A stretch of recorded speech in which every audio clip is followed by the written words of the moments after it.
Venezuela is a country with vast oil and gas reserves, but also with a long history of political and economic turmoil. The current crisis began in 2018, when President Nicolás Maduro was re-elected in a vote that was widely denounced by the West as fraudulent. The US and other Western countries refused to recognize Maduro's legitimacy and instead backed Juan Guaido, the leader of the National Assembly, as the interim president of Venezuela. In an attempt to pressure Maduro to step down and restore what they termed democracy, the US imposed harsh sanctions on Venezuela's oil and gas sector, which is the main source of income for the government and the state-owned company Petróleos de Venezuela S.A., PDVSA. One of the most significant sanctions imposed by the US is on PDVSA, which is responsible for most of the country's oil production and exports. The U.S. sanctions prohibit U.S. citizens and companies from doing business with PDVSA or its subsidiaries and freeze any assets or transactions involving PDVSA in the U.S. financial system. The sanctions also prevent PDVSA from accessing U.S. debt and equity markets, which limits its ability to raise funds and refinance its debts. In 2023, after 4 years of stalemate and issues, a new window of opportunity opened for a political dialogue between Maduro's government and a faction of the opposition led by the Unitary Platform. The two sides agreed to work together to reach a series of basic conditions for the next presidential election, scheduled for 2024. The agreement included measures such as releasing political prisoners, inviting international observers, reforming electoral institutions, and addressing the humanitarian crisis. In response to this development, the U.S. decided to temporarily suspend some sanctions on Venezuela's oil, gas, and gold sectors for 6 months as a gesture of goodwill and an incentive for further progress. This move has opened the door for international oil companies and traders to resume business with PDVSA, which has been eager to sell its crude to new customers and clear its massive oil inventories.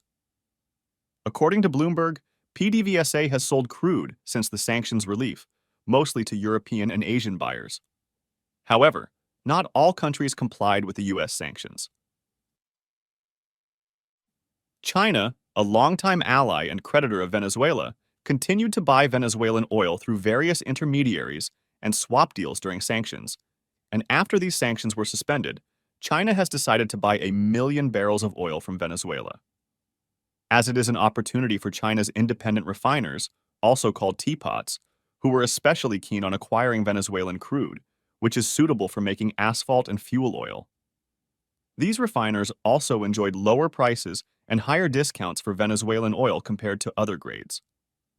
According to Reuters, China imported an average 430,000 barrels per day, BPD, of Venezuelan crude in the first 8 months of 2023, almost 300,000 BPD in 2022. Most of these imports were done by teapots, which accounted for a big part of China's total intake of Venezuelan oil. One of these buyers is China's state-owned oil and chemicals giant Sinochem Corp, which has bought a rare cargo of 1 million barrels of Venezuelan crude for arrival in December 2023, trade sources told Reuters on December 19th. This is the first purchase of Venezuelan oil by Sinochem since 2019, when the U.S. sanctions were imposed.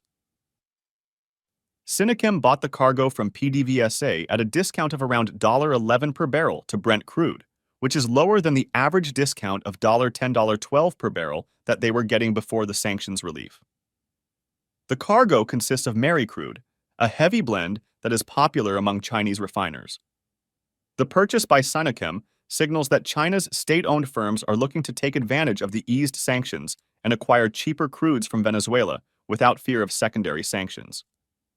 China's imports of Venezuelan oil may also depend on the outcome of the negotiations between Maduro and Guaido, as well as the U.S. policy toward Venezuela after April 2024. Sinochem's oil investments are not only aimed at securing energy supplies for China's growing demand, but also at enhancing its technological capabilities and market influence. Sinochem has been working closely with its partners to share expertise and best practices in oil exploration and production, as well as to access new markets and customers. Sinochem has also been leveraging its oil assets to support its downstream businesses, such as refining and petrochemicals. Let me know your thoughts in the comments and be sure to take a moment to subscribe.